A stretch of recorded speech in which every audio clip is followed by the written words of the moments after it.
So I was on MySpace, I was on College Club, I was on Black Planet, and I started to see, oh, you can use this for marketing.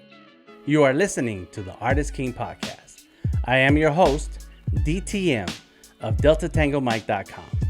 The Artist King podcast features artists, entrepreneurs, and business coaches who share their knowledge, expertise, and resources to provide insight into the ways we can find our own personal success with our creative talents. Ashia Sims is a social media strategist by trade, storyteller, and technology enthusiast by design. Her path to the field of digital strategy started when she landed at Florida A&M University to pursue her interest in the creative side of business. She found herself in the world of journalism and public relations. Upon graduation, she was able to transfer her public relations, project management, and event planning skills over to the world of television and film production, where she worked for over 10 years. She has worked on television projects for BET, Fox, Peachtree TV, Starz and Black, and NBC, as well as several feature film projects. Hello, Ashia. How are you doing today? Good. How are you? Not too bad, not too bad. I'm excited to have you on the podcast. Welcome to the Artist King podcast. And please tell us, for those out there who don't know who you are, tell us your name and where you're from. So my name is Ashia Sims, and I'm from Atlanta. Born and raised in Atlanta? Raised. So I Okay. was born in Chicago, but Mm, I moved to Atlanta when I was like 7 or 8. okay. So Mm-hmm. pretty much raised here. But I do raised in Atlanta, but I do say pop, and so people always look at me weird. And it's like, well, I learned how to talk in Chicago, and that's Uh-huh. what that's what they call it. So Yes. yeah. Uh-huh. Nice. Okay. Okay. So, but since you've been here a long time in Atlanta, I've been here 20 years, over 20 years in Atlanta. So I still call LA home. No, it's still home. Yeah. It's still, yeah, I still consider Chicago home. Like when I go there, I feel like I'm at home. Yeah, Mm-hmm. Mm-hmm. Nice. that, yeah. All right. So you're from Chicago, you live in Atlanta, and tell us a little bit about what you do. What kind of professional are you? Well, I am currently an educator. So Mhm. I teach at Georgia State University. I teach business communications. And then I also do a lot of the work I do, even like project work, is education based, but the non school or academic education base is more like professional development. So Mm, teaching business communications, but to professionals. I also do education around social media, digital marketing, things like that. So mm-hmm. that's the areas I tend to be in. But yes, I'm a full Nice. blown educator. Wow. Okay. And so does that mean that as a young child you were interested in communication and and social media? How did something like this happen in someone's life? So it's funny. I actually wasn't. Mm-hmm. As a kid, I don't remember having like career aspirations. Mm-hmm. I was just like, I was one of those, well, I'm supposed to do good in school, so I'm just going to go and do good in school. But I did like to write. So I Okay. was a big reader and writer. Mm-hmm. And I was a big, and still am a big fan of like horror, sci-fi. And so I didn't see that as a career path because that was just Mm-hmm. like my creative enjoyment. But I knew once I got into, I think it was high school, I realized I wanted to be a businesswoman. Like I wanted to work in the world of business and but Mm-hmm. some type of creative business. So I thought I wanted to go into advertising. But it just so happened that the college I chose did not have advertising as a major. And Mm-hmm. so I got there and I was like, well, I want to do advertising. Advertising isn't here. What is similar enough to advertising that's here? And then I got into public relations. Okay. So that kind of pointed me towards the social media, digital marketing. Because it Mm-hmm. was like I was doing public relations back in the, I always say I went to high school and college in the 1900s, but then I think Back when they had I did. proclamations, it would Yes, write right. out proclamations. Reason. I mean, I will say I did have a geometry teacher in high school who pulled out an abacus and was like, "Here's how we count." So, it was, yeah, but so I did have, so social media wasn't a thing Hmm. in 96 when I was starting college. So, but there was this big digital thing happening. Hmm. So I was on MySpace, I was on College Club, I was on Mm. Black Planet, and I started to see, oh, you can use this for marketing. Mhm. So I Mhm. and then I got into entertainment and would help and would kind of always be advising people, because back then we were mailing out EPKs, electronic press kits, like we were mailing them, putting them in folders, and Mhm. that's how you would send Mhm. them to the different labels and the folks you want Yeah. to work with. And I was like, well, MySpace makes this a lot cheaper, because Mhm. that would get expensive. So I Yeah. started to kind of advise people like, well, consider, put your picture here, put some clips of your music. And MySpace Mhm. had us all coding. So we could Mhm. figure out like how to code and how to put songs on your MySpace page that you made. And so that was kind of my beginning entry into digital marketing back when it was very elementary in the Yeah. grand scheme of things. Yeah. Those were Yeah, the. so that's what started me on the path. Okay. Okay. Yeah, I was gonna say those are the early days, and it was wild back then. You just It like was anything is possible. exactly. You didn't know what Yeah. was going to happen, so you were Yeah. just throwing everything at the wall. Yep, And that's everybody was learning HTML in those that. days. Yes, I saw a meme, and it was like they had us on MySpace. We were coding. Nobody Mhm. know figured out. Nobody was like, no one taught us. Like we didn't have coding workshops, but Right. we all knew how to code on. Mhm. And I remember looking up the HTML codes because I needed Mhm. to set up my top eight, and I They- needed to put I needed to put like sparkles or something I was trying to right. do on my account. I was like, oh, I got Right. to use code for this. So how do Right. you code? And literally, Mhm. that's how we were Mhm. coding. So yeah, Yeah.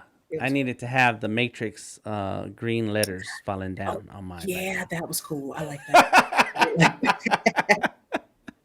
So as a young person, Mhm. you've been interested in words.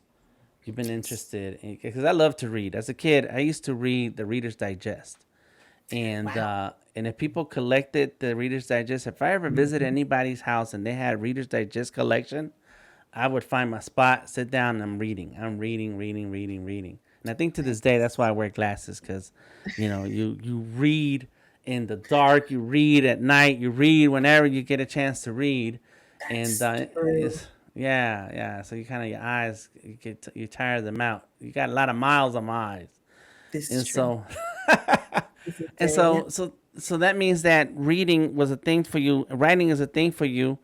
Did you ever consider writing for something that you're passionate about, writing stories, poetry, I Um, don't know, whatever so writers I write. did do it. I didn't. I think the way that people would kind of depict professional writers Mm-hmm. was, it was like a hard, you had to like sit down and focus and like do writing like a job. I never Mm-hmm. wanted to do that. I always wanted to be able to just write as I felt like it, as the inspiration came to me. So yeah, Mm-hmm. I would definitely write stories. My first, like say, my first publishing, I was published in fifth grade at Dunair Elementary.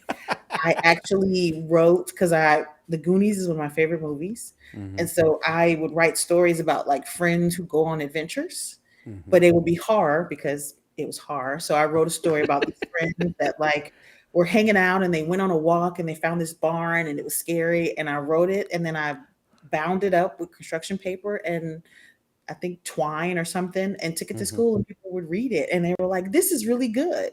Uh-huh. And I said, oh, I guess my writing is cool. So I would keep writing and I would mainly share it with friends and family, and just have it. And then I Mm-hmm. never did much like public Mm-hmm. writing until I got a little bit older and started to test out the waters with it. Mm-hmm. And so did you feel that well, since you chose you were looking for advertising and got into marketing, but when you were looking around, did you think to yourself, I have the next big novel in mind or this big book series?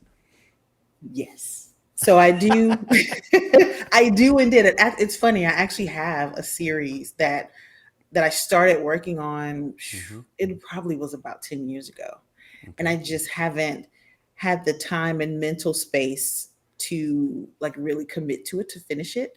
But Mm-hmm. the way that my brain works, the characters are all up here. So Yeah. they're just, I will occasionally hear them and they're like, hey, we have, we want to go to college, but you have to get graduate us from high school in the books. Uh-huh. So it's like Right. they will Right. check in. Uh-huh. So it's I have a lot of people up here. So I definitely have at least two fiction books that are in progress, and one is I already have book one and book two planned. So Okay. like that is a potential series. So it Mm-hmm. is in there and it's coming, and now I am in the process of restructuring my workspace to give me more time Mm-hmm. to be creative outside of work. Because I Mm-hmm. never thought about how when you do work in a creative heavy industry, Mm-hmm. that takes all your brain power. So, Mm-hmm. so you Yeah. don't really always have time to do your own creative Yeah. stuff because your brain is tired. Yeah. You're spent. You kind of you channel so much energy Yeah. for the job, and it's still creative and it's still part of your what you like to do. But by then, you're like, that's enough. I need to turn it off for now. Yes. Yes. That is exactly why it's Uh-huh. taken me so long to write these Mm-hmm. books because I would just not Yeah. have Yeah. the I mental got my space. own project ideas too, comic books, and so you got to write a script. You have to write out your characters, and it's like, man, and I sit down. I'm like, yes, I want to do it. And then you sit down and you're like, hold on, wait a minute. These are the steps that I got to go through. I can't just write the book and say it's done. Yeah. Like, Yeah. That's it exactly. I'm good at like you sitting down and like mm-hmm, knocking out a short story. mm-hmm, I can do mm-hmm, that. But like mm-hmm. once it gets into a longer, and usually my characters tell me how far to go. So like I can tell, okay, Yeah. this story's finished based on like what's happened with the character. Mm-hmm. Yeah, the other book, like I have the characters mapped out. I have like I said, I have book one. I already know how that's gonna finish. I know how book two is gonna start. Hmm. But then the other structure will lose me because it's like, oh, this feels like work again. Yeah. Yeah. Yeah. Yeah. And sometimes it's best to wait when creativity hits you. Sometimes that inspiration just comes at you. There's a flash, and you're like, Yeah. oh, that makes sense, and then boom. Yes, that's what would happen. I would have a flash of inspiration and then I would like Mm-hmm. write a bunch Mm-hmm. of stuff and then I would just lose it would just like fade away like doo doo doo and then I'm like, Yes. okay, I guess I Yes. put it down until it's ready again. Mm-hmm. Yeah, because right now I'm working on a comic book for somebody. I'm being paid to work on the script, write Mm, it, develop the characters, and draw it out. And so I can't just like knock it out whenever I feel like it. I have to sit right. down, get Yeah. myself in the zone, get myself in the mood, review everything I've already written, Yeah. move And things there's that. around. Yes. Yeah, Yep. yeah. Check out my references. Check on everything that's been told to me, and I was like, I gotta make sense out of this, and that takes time. It's a process. It's a long process. It So is a yeah. long process. Hmm. Yes, it is.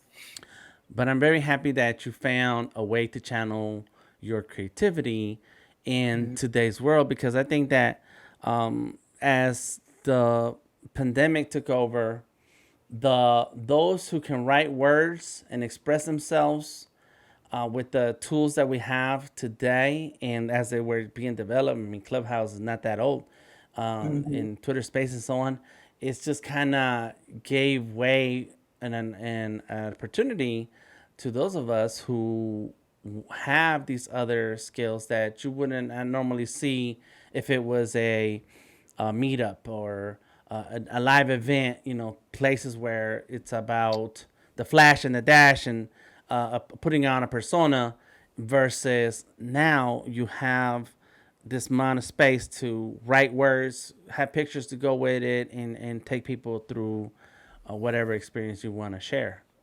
Yes, that is true. And I think that was also because I mean, I'm an introvert. Mm-hmm. Like I can pretend extroversion for a brief period of time. Like I Yeah. can look like an extrovert, but only for a short period of time.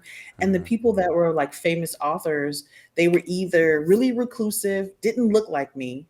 So Mm-hmm. I also had to find like Black women who were writing horror and sci-fi to Mm-hmm. even realize that I had a space in that genre. Mm-hmm. Or they were like, I'm an author, and they were all like over the top. And I was like, I Uh-huh. don't, are you going to want me to be like that? Because that's a Mm-hmm. no. Like, I'm Mm-hmm. not. So yeah, so it was like over the years, I found the Black women horror sci-fi writers so I can see and I can read their work. And it's like, okay, I see how it looks when, Mm-hmm. for someone like me to do it. And I've also come across those authors that are like, yeah, I really don't do like press runs like that. Mm-hmm. Like I'll Mm-hmm. do very, but it still works because Right. of the way that I connect with my audience, and social media helps too. Because then Mm-hmm. you can have relationships with people that are online that don't require as much effort Mm-hmm. that you would like in person. So I think all of those things, it's like, all right, I think now is a good time for my personality to Yeah. fit Yeah. in space. In being an introvert, you have this special superpower that allows you to kind of like Doctor Strange. You can kind of see a lot of situations play out. He is my favorite, and yes. Okay. And then you can choose like this is gonna be the better option than this and that, and we need people like that so that they can write the words that will lead the mind to through the experience that you want them to go through. And so, how does someone get into business communication and professional development? Like, how did that happen? So it's funny. It was actually, it seems unrelated, but it ended up being related. So Mm-hmm.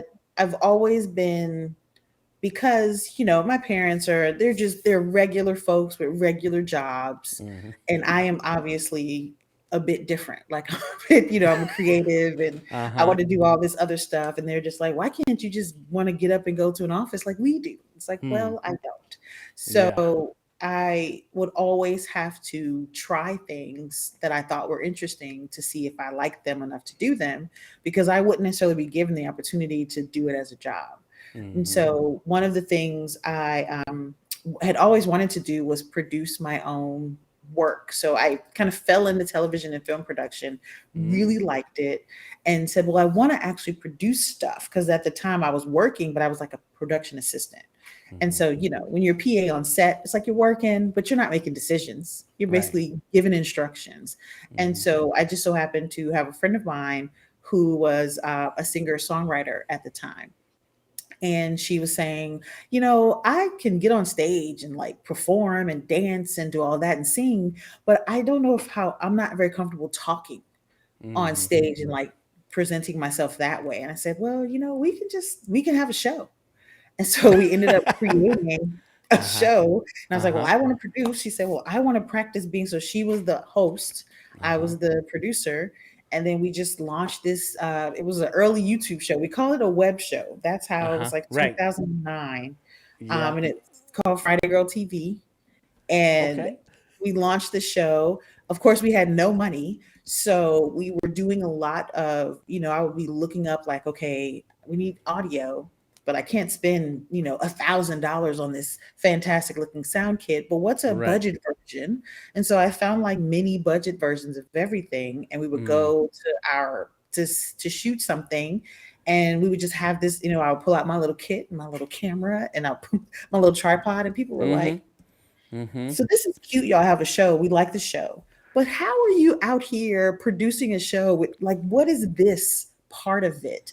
And so then I started to realize like, oh, this that I know things that I just figure out naturally that Mm-hmm. people don't know how to do, and I can just I do a decent job of explaining to them how to do it. And Mm-hmm. then that just showed me that I could potentially teach.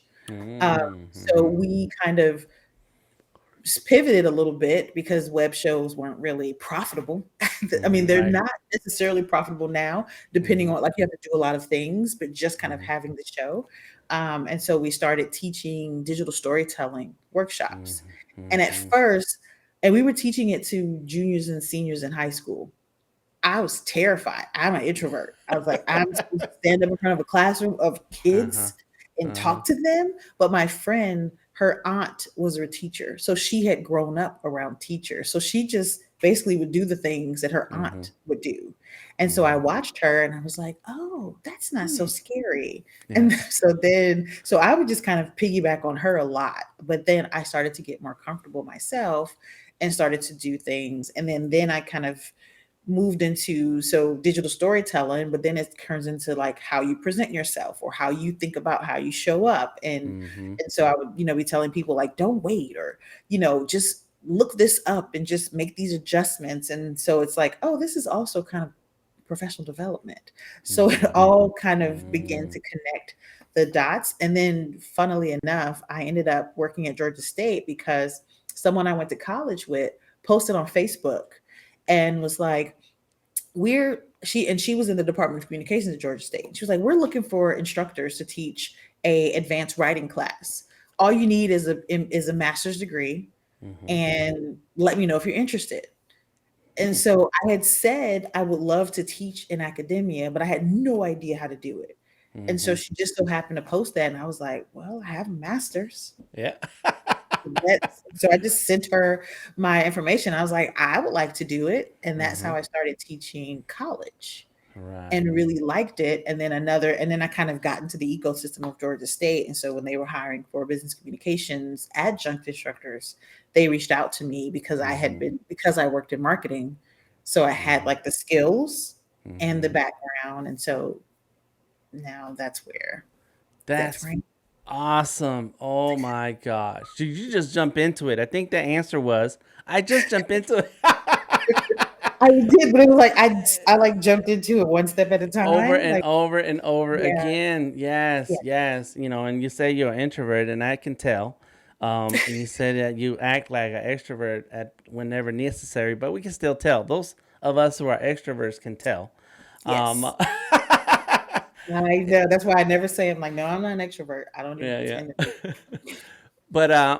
But that's cool that you found the a place where you could experiment with the things that you're passionate about Mhm. and learn along the way to then continue to experiment. Where now all of a sudden the opening is there, and it's like, oh, wait a minute, I got those things. Yeah, I did graceful. that. Yeah, it's like, why did I do those things? Oh, look. Yeah, that's Yes, true. and so I'm looking at this YouTube channel. It's Mhm. under somebody's name, Yvette Caslin, and it says Friday Girl TV on Leading with Purpose, and 59 views 10 years ago. Sabrina Harvey and Ashia Sims, and Yes. the Art of Genius Productions. Mhm. That Wow. was that was our production company name.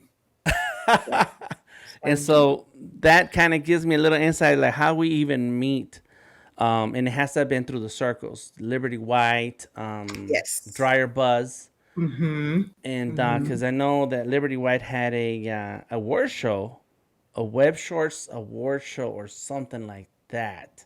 Yeah, she had her show was called somewhere in the A or Out Here in the Uh A. huh. Yeah, she She had a had show. that. And I Mm-hmm. remember I didn't know her at that exact time when we were Mm-hmm. doing web show, but I remember seeing her show. Mm-hmm. And then when we started doing, so after we had done Friday Girl, we were like, well, that was cool. But what else can we do? And so then Mm-hmm. we started going to TED Talks and the TEDx events that were Mm-hmm. happening. And I crossed paths with Liberty. She was recording one of the TEDx women, Mm. and I had Nice. seen her before, and I saw her and I was like, hi. And she was like, you know what? You're always really, because I would always see her and Mm-hmm. just speak to her.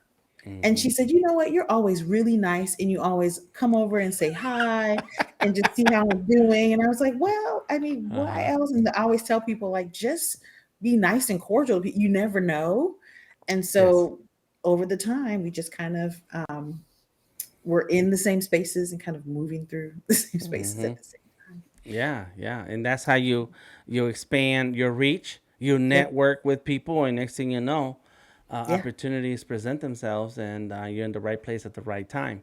Yes. That's awesome. That's super awesome. Liberty White was I can't remember exactly how I met her, but I want to say it was that she had a Web Awards Oh, she did do with the event. It was an event. I can't remember what the was the name. people? Yes, I'm drawing a blank on it too. She did work with an award show. I'm drawing a blank on And I think that's where I met her. it. Mhm. And I think I so in any case, I was very much interested in video, but I didn't know anything about it. And this is Facebook. I think was just starting out, or right at the end of MySpace. Facebook. It was early days of Facebook, and so but YouTube was a thing already, and so I wanted to produce things. I just didn't know how, and so I started a meetup, and Liberty came because it was through Hypopotamus, Mhm. and so Mhm. Liberty came and she said, "Hey, can I stream, record and stream your meetup?" I was like, "Yes, of course." And then I saw her set up, and I was like, that's interesting. Mhm. And I thought to myself, I want to do that. Yes. And yeah, and she's reached out to me several times about doing little things here and there, and because Mhm. I am a talker, she put me in front of the camera, and but I paid attention, a lot of attention, and then one day, we were at General Assembly, and Mhm. that Mhm. day Facebook had launched that mobile live streaming right from the app. You could Oh stream from the yeah. app, Mhm. and that was a Mhm. big deal. And so Liberty's like, hey, let's do it. Let's do a live stream. I said, let's go. And that was my first time streaming. And I said, I am hooked. I need to figure this out. And I haven't stopped since. So, you know. Nice. I think I remember that video 'cause I think I saw it on Facebook. I was like, "Ooh, look, there's Liberty and Dan." I thought that was funny. Yeah, right, Yes. right. And so that's, I mean, to me, want to, if we were to break down like how do you move into an industry, how do you grow your career, is very important to remember, like what you just said, be nice. You got to be cordial to people because you never Mhm. know who you're coming across with, but also jumping in and trying things out as you see the technology develop, because Yeah. the artists and creative people are very introvert, if not naturally. We are like connected to solitude because of the Yeah. art, right? Yeah. It's a one person sport. Art is a Mhm. one person sport. That's it. No one True. can move your hand for you. No one's gonna do all these things. Is you have True. to do it yourself. And what I Mhm. find the artists having trouble with is coming, finding that time, growing their talent, and then coming out that shell and say, "Hey, here, check out what I made here," and then speaking clearly so that people can understand them, and getting out of their head so they can share the message. And but artists have trouble because for so long they've kept all these things to themselves as they develop their talent. Yes.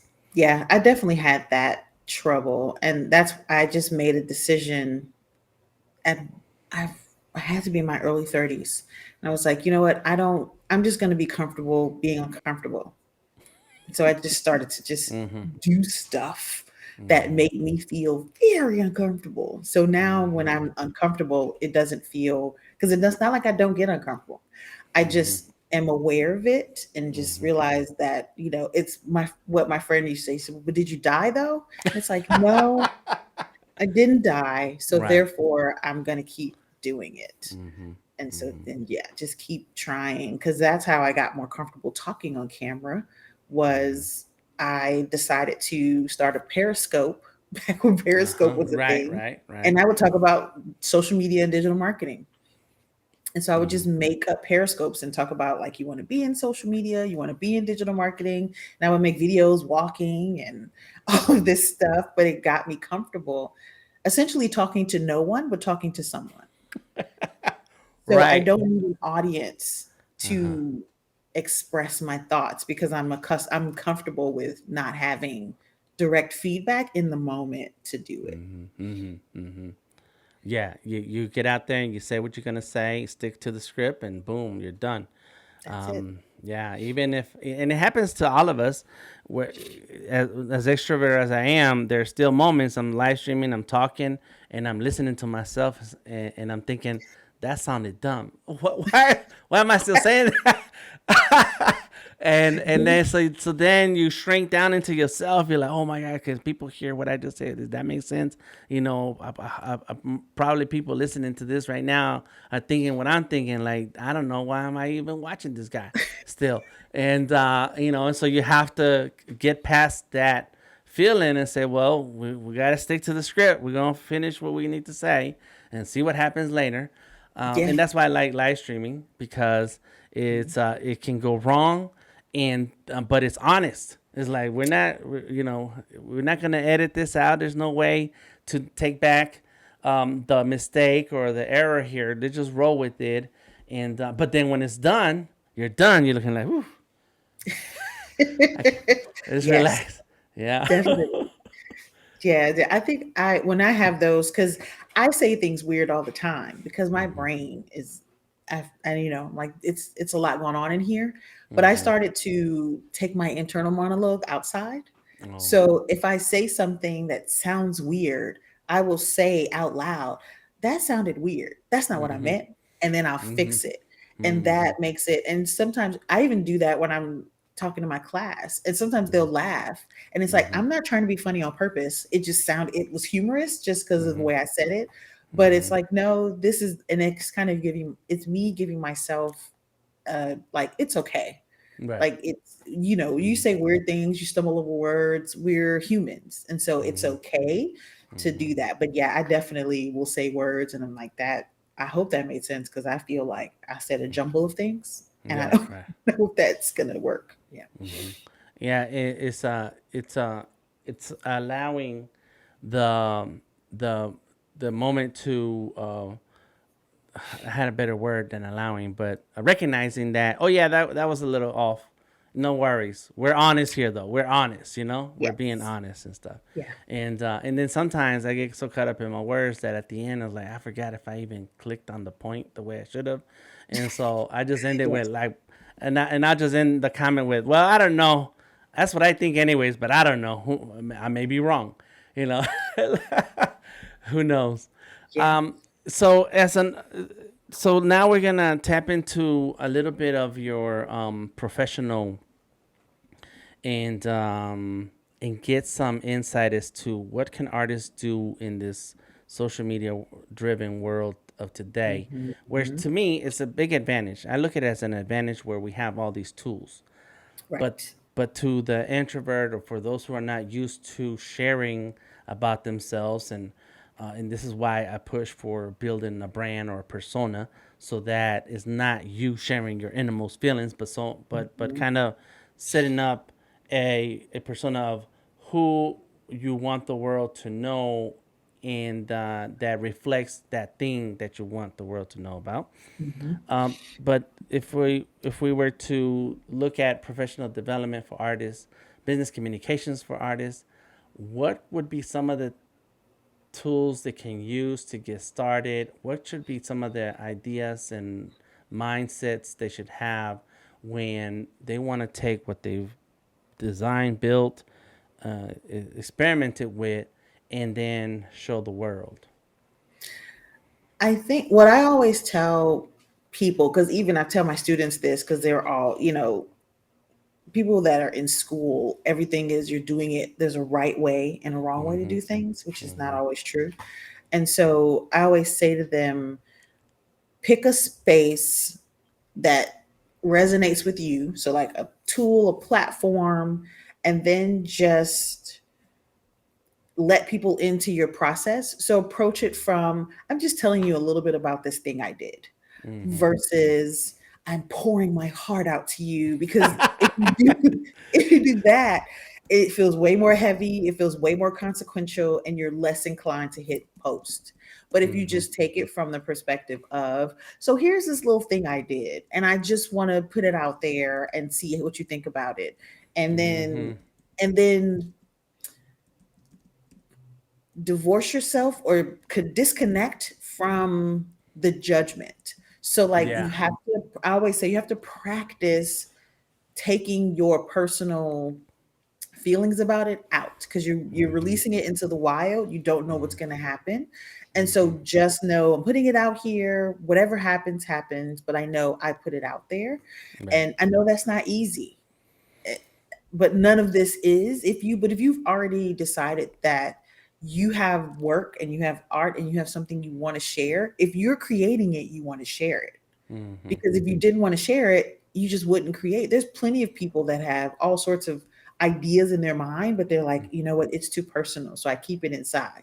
But Mhm. if you put it on paper or you write it down or you do something, at minimum you wanted you to be able to see it in the 3D. So Mhm. just put it out there and just know that, one, there's more where that came from.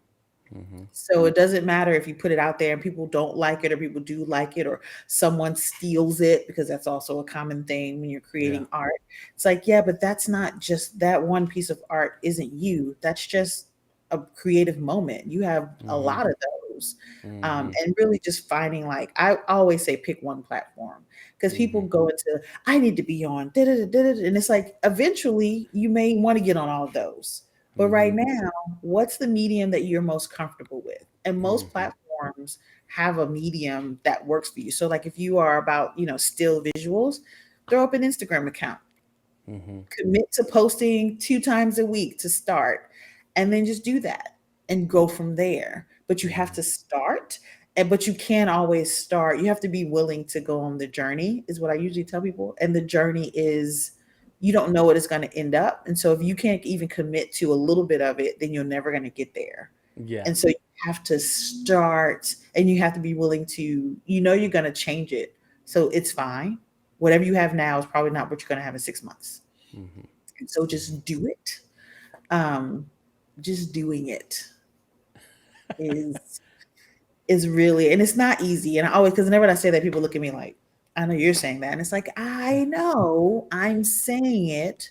It's Mhm. not easy, but it's Right. simple. You just Right. have to pick a thing and then just do that one thing. Don't try Mhm. to do all the things. Don't look at your favorite well-known artist who's been doing this for 10 years and you see that they're on Mhm. 5 platforms and they have Mhm. 4 books, and it's like, yeah, but at one point they were you, Right. Right. and they At were one just trying point, to they had to type out that first page. exactly. Right. And if you don't ever do that, then you're never Uh-huh. going to get to where they are. So you have to Mhm. do that one thing. Mhm. Mhm.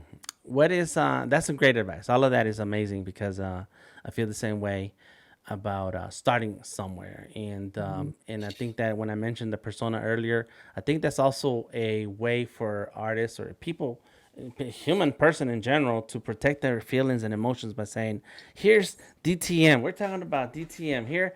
Say Yeah. something about that artwork right there and that person and Yeah. stuff," and I can just stand there next to you and be like, "Yeah, that's ugly," and then later, once everybody's gone, be like, "Oh man, they call my art Yeah. ugly," But that's something that as an artist, as a creative person, as you put something out, you gotta slowly find a way to separate your emotions and feelings from what's gonna happen, Yeah. and because that could be an easy way to kill your passion and inspiration when you set expectations for how the world is going to treat what you create. So True. I'm getting anxiety just talking about that right now. I know. I was like, oh, that's a lot. But yeah, no, that's that Mm-hmm. is a true statement. You just have Mm-hmm. to put it out there. And it's like, Mm-hmm. if they like it, great. If they don't, Mm-hmm. well, and I always tell myself, the fact that I did it, I won. Like I Right. did it. I Uh-huh. did the thing and then I Mm-hmm. put it out into the world. I've Mm-hmm. already won because I have Mm-hmm. taken something from my brain and now it's real. Mm-hmm. And then what Yes. happens next is bonus. Right. Yeah, right. And now it's time to do the next one, and the next one, and the next Yep, one. and then just keep, and then once you've done the one, I always find it's a lot easier to do the next one. And then it Mm-hmm. just gets to the point where now you're just like, well, they didn't like that last one, but I have a few more coming, so somebody Mm-hmm. might like the next one, Mm-hmm. or the people who will like it will find it, because being a a Black woman who is a fan of, like, a true fan of horror and sci-fi. There's not a lot of us Uh-huh. public. There's not a Okay. lot of us public. Hmm. So I had to find us. And so Mm-hmm. I start to look. And then once I started to look, I was like, oh, they are out there. You Mm-hmm. just have to, like, you have to lift some rocks up and open some doors that were locked, Mm-hmm. and that, or knock on them and see this is Mm-hmm. where they are. And okay, so it's not just me. And even though I Mm-hmm. don't know any of these people in person, Mm-hmm. that's why I like the internet, because you can find people that are doing what you want to do. You don't have to know them in real life, but Mm-hmm. you can follow their career. Like, one of Mm-hmm. my favorite authors is Tanana Reeve Dew. She writes books. Her and her husband create projects together. She does films. She Mm-hmm. did this series called Horror Noir on Shutter, which is all about, like, Black people in horror. Like, she's done all this stuff. I Mm-hmm. don't know. She's also a professor. She Mm-hmm. teaches horror. So Okay. it's like, oh, and I'm like, oh, I could possibly teach this. Uh-huh. And so Right. now I have some things to look forward to from this Mm-hmm. person who I've never met, but I follow her career very closely.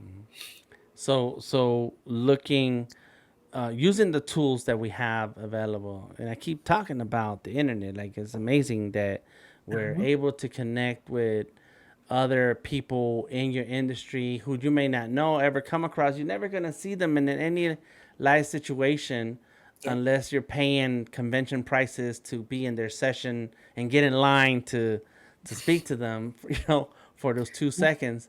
But they're right there on Twitter. They're right there on Instagram. They're right there Mm-hmm. having engaging conversations with others in the same industry.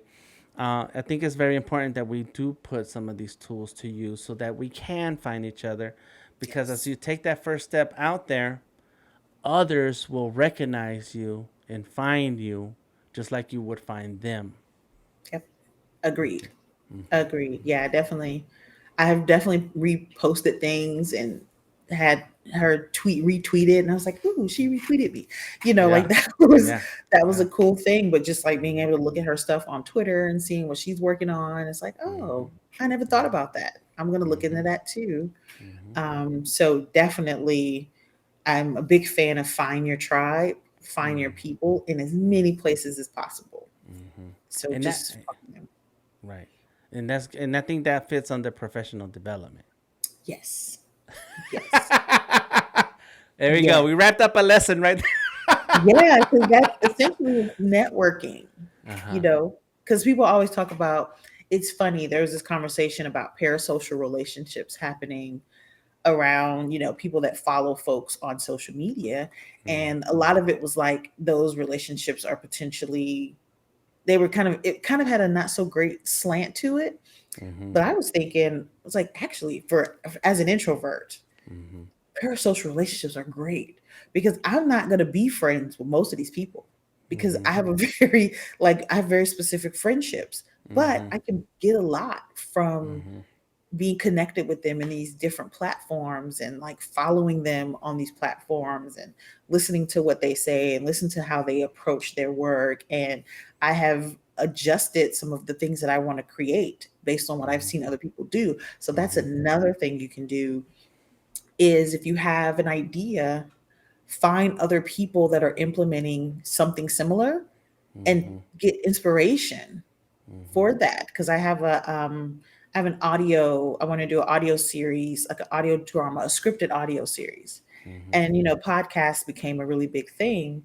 And I was listening to podcasts, and then I was thinking, I'm listening to these podcasts where they're just kind of talking about topics, and this is cool and interesting, but what I want to do is a scripted project. So then I Mm-hmm. started to look for scripted projects. Mm-hmm. And then I looked for scripted horror projects. And then I looked Oh. for scripted horror projects that were formatted the way that the one that I wanted to do was formatted. Uh-huh. And Uh-huh. so now I get all of this great inspiration from all Mm-hmm. of these, and I'm finding these other creators that are Mm-hmm. doing the same type of work. And so, people do behind the scenes episodes a lot where they, Mm-hmm. like, talk about their process. So I'm listening to them talk about their process, and I'm getting ideas for Mm-hmm. my process. And Yeah. it's kind of giving me the opportunity to learn from their mistakes, Mm-hmm. so that maybe I won't make those mistakes. Now I'm going to make my own, but I won't make the ones that they made. And that is like you can't buy that. Like you That can't even, and that's free. Like yes. it's free. They're just doing it because it's their content. Like that. Like, the internet is so great. It's just so Yeah. much out there for you to use. So that would be another tip. Find people that are doing something similar to what you're doing and Hmm. learn from them. Yes. And so that's called parasocial. Yeah, so parasocial relationships are, it's kind of those people, I'm sure you have a lot of them because you're Hmm. on a lot of places. It's Hmm. the people that think they know you based on the platform that they follow you on. Okay, I see. And I so like got they you. may walk up to you and they're like DTM and you're like, Yeah. "Who? What's your name? Hello, nice to meet you." You know, cuz y'all don't know each other in Right, real right, life, right. but they Hmm. think they know you because they've Hmm. connected with you online. Because it's something I said and Parasocial. mentioned, and Mhm. and so that also is the definition for that is also, or a useful case for that is learning from someone else's mistakes, and to me Yes. that's super important with today's technology because we share so much that there's a lesson in there somewhere Yeah. that someone is sharing about their experience, and now you don't have to go through those missteps to learn that from that mistake. You're like, oh, okay, that's something to watch out for, and now I can revise my plan. So that's good. I like that. Mhm. Yes. Yep. All right. So last professional question I'm going to ask you is and if you can give us a little bit of background on who do you teach in these classes, business communication? Who is in your class? What is the business communication useful for, and how can an artist apply it? So, oh, that's good. So this my students are typically, well, I teach at Georgia State, so they're it's like a mixture of the traditional student, the person that they graduated from high school, they went to college, they're just doing college, they may have a part time job, but I Mm-hmm. also have students that have like full time jobs and are using this degree to maybe change their career path or something Mm-hmm. like that. So it's a mixture.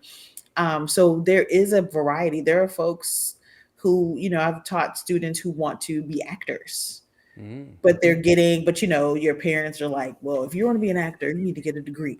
And so Uh, a lot of people will get a business degree because that will quiet the complaints from the uh, parents and the parental figures mm-hmm. because that's a degree that you can use, but also you're learning about business stuff. And so you can kind of Mm-hmm. maybe use it for your career. So that's typically who I'm teaching, and I'm really teaching them how to use their words to get things done. Mm. And so that is, I see artists as being very similar to like tech folks, like engineers, Mm-hmm. because engineers are really smart about numbers and building and kind of the structure and logistics of things, whereas artists are really smart about kind of the same thing, numbers Mm-hmm. and building, but it's more, using color and things like that. So engineers and artists are very similar in the smartness. It just is applied differently. And Mm-hmm. so, but those people who are very smart mentally, like you have to go inside yourself to find your creativity, typically are not so great externally engaging with other people. And so you have Mm-hmm. to be intentional about how you are communicating Mm-hmm. and making sure that when you're saying things, you're saying them in order to meet an objective. You're not just talking just for the sake of using words.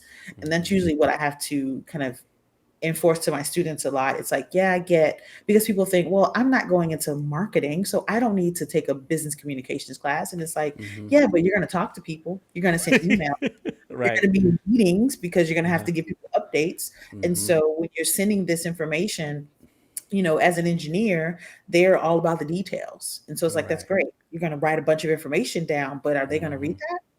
Whereas an Mm-hmm. artist is about the expression of the details. So it's Mm-hmm. like, are you going to draw a picture every time? Like, are people going to really bring, or are you going to just make sure that your words can meet the objective? So then you could go back to doing the thing you like. And Mm-hmm. so that's the thing that I think that I always try to underscore to folks that I'm teaching, but it can apply across the board. It's like if you need to retreat into yourself to do your job or to do your thing, you need to also think about when it's time for you to come out of yourself, how to do that in a way Mm-hmm. that is clear Mm-hmm. and to the point, but also keeps in mind that you're talking to another human. Mm-hmm. And so remembering that, because you want them to get your information, read it, understand it, take it, and then be able to do whatever they need to do with it Mm-hmm. versus having to come back to you with more questions or Yeah. not wanting to talk to you because you're hard to work with and things like that. Right. So I Because definitely, right. Yeah. so it's always like using messages with intention Mm-hmm. and remembering that the information when you're doing like business communication, it's really just there's a goal you're trying to accomplish. What is that goal and how to accomplish that goal in the Mm-hmm. clearest, most straightforward way possible Mm-hmm. so that you can get back to doing the work. Right. So if you approach it from that perspective, I think that can help you learn from the mistakes that you are inevitably going to make because Mm-hmm. whenever we people, we can make mistakes because Right. we're peopling. But if you think at it from that way, then it can make you a better communicator, which can make that part of your job Yeah. easier. Yeah. So then you can do the other part that you really want to do. That is good. I've always told artists the basic version of the same thing, but the basics is that you gotta know how to write your artist statement. You should know how to Yeah. write your bio. As for an Mhm. artist, you should know how to write the copy that goes on your website, on your social media, so that those tools and use these tools so that those tools are out there working for you while you're out doing something else.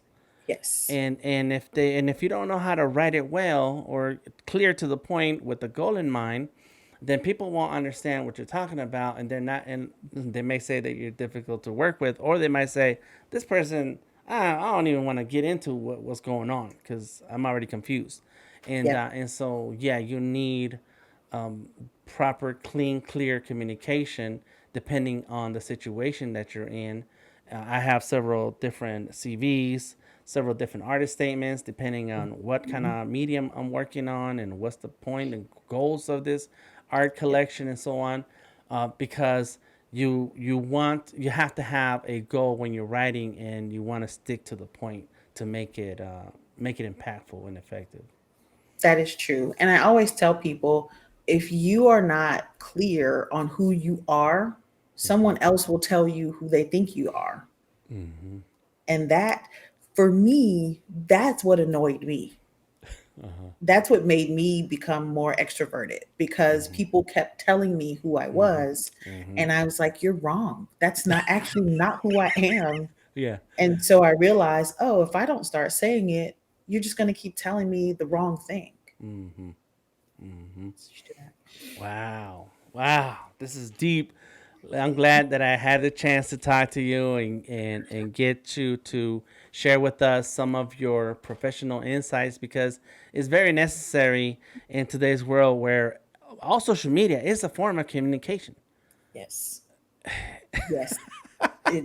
Yes, it is a Yeah. communication tool Yeah. and it's not going anywhere. Mm-hmm. It's And not going so, away. right. And then, so in order to succeed, we got to use these tools that are handy and available to us effectively, and that requires a little extra thought and training to help us along the way. So appreciate you taking the time. Thank you so much, Ashia. You're awesome. I Thank you for appreciate having me. you. This was fun. And and do you have any social media where people can follow you and get some of these insights when they come off the top of your head and you want to share them with the world?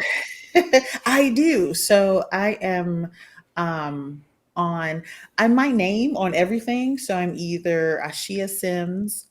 Usually if you type Ashia Sims, you'll find me Mm-hmm. on Instagram, on TikTok, and then on my YouTube channel, it's Ashia R Sims. And on there, that's a little bit less off the top. That's like my horror stuff. So I Oh, talk about horror things all on right. YouTube. Nice. Well, we Yes. will make sure we share these links so that folks can stop through and say hello and get inspiration from your work. Thank you so much, Ashia. Enjoy the rest of your day. We will talk soon. All right. Thank you. Have a good one. The Artist King podcast is made possible by the support of our sponsors, Azalea Creative Group, Sketchable Plus, and Visual Artworks. Once again, I am DTM, and I look forward to sharing the business of art with you. Until next time, stay creative.